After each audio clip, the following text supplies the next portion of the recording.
ఈరోజు అసెంబ్లీలో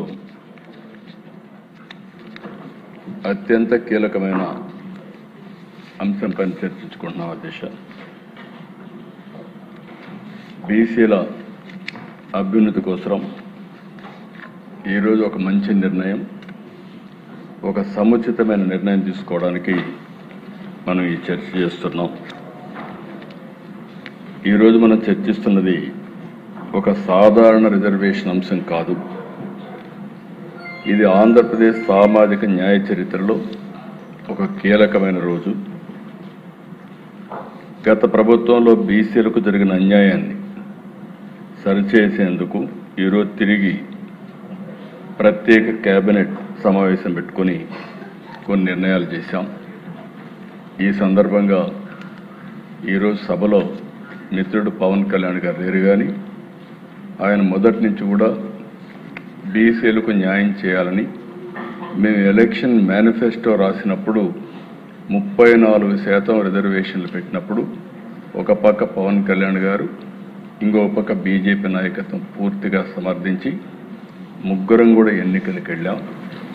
ఆ ఎన్నికలకు వెళ్ళినప్పుడు జీవితంలో ఎన్నో ఎన్నికలు ఫేస్ చేశాం, కానీ 2024 ఎన్నికలు ఒక హిస్టరీ.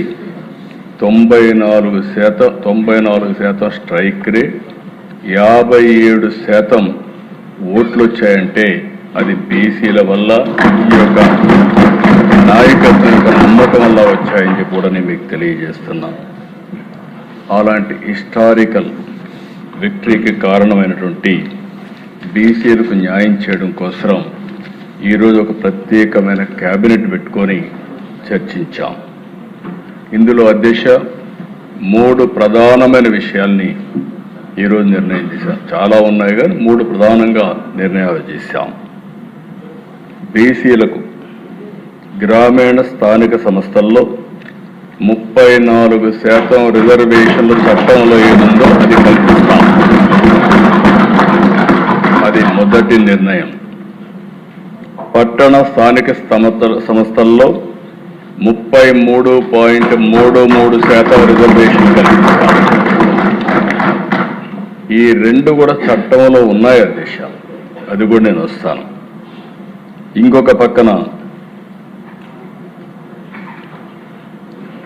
అర్బన్ లోకల్ బాడీలో మేయర్, మున్సిపల్ చైర్మన్స్ని ప్రత్యక్ష ఎన్నికల ద్వారా ఎన్నుకునేదానికి శ్రీకారం చుట్టాం. ప్రత్యక్ష ఎన్నికల ద్వారా ఎన్నుకుంటారు. అయారాం గయారాంలు ఉండరు. సుస్థిరమైన పాలన, సమర్థవంతమైన పాలన మా కూటమి నిర్ణయం అని చెప్పి ఇంకొకసారి ప్రజలందరికీ విజ్ఞప్తి చేస్తున్నాను. మూడోది, 13 జిల్లాలు ఉన్నాయి, జిల్లా పరిషత్తులు ఉన్నాయి, 28 జిల్లాలు ఉన్నాయి. ఇది కూడా ఒక హిస్టారికల్ నిర్ణయం. రాబోయే ఎన్నికల్లో ఆంధ్రప్రదేశ్లో 28 జిల్లా ప్రజా పరిషత్తులు వస్తున్నాయి. ఈ 3 నిర్ణయాలు, ఇంక చిన్న చిన్న నిర్ణయాలు, ఒకప్పుడు పదవుల కోసం రాజ్యాంగాన్ని మిస్యూజ్ చేశారు. డిప్యూటీ మేయర్లు 2, జిల్లా ప్రజా పరిషత్తుల వైస్ చైర్మన్లు 2. అంటే వీళ్ళకి పదవులు కావాలంటే ఇచ్చారు, కానీ బీసీలకు మాత్రం రిజర్వేషన్లు కాపాడలేకపోయిన ప్రభుత్వం గత ప్రభుత్వం అని చెప్పి కూడా నేను మీకు తెలియజేసుకుంటున్నాను. అయితే దిశ, this is not merely a reservation decision. It is a historic correction that gives political voice, dignity and participation to the communities that have carried Andhra Pradesh forward. ఇది హిస్టరీలో మిగిలిపోతుంది, చరిత్రలో మిగిలిపోతుంది. కూటమి ప్రభుత్వం వెనుకబడిన వర్గాలకు అండగా ఉంటామని మరొకసారి మీ ద్వారా రాష్ట్ర ప్రజలందరికీ విజ్ఞప్తి చేస్తున్నాం. 34% బీసీ రిజర్వేషన్లు అంటే 3-4 సంఖ్య కాదు. ఈ విషయం మనం గుర్తుపెట్టుకోవాలి.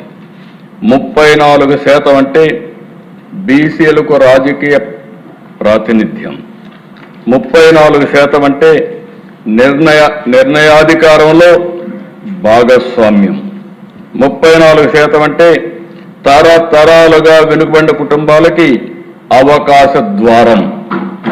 34% అంటే సామాజిక న్యాయానికి ఎన్డీఏ ప్రభుత్వం ఇచ్చే గౌరవం, సముచితమైన న్యాయం.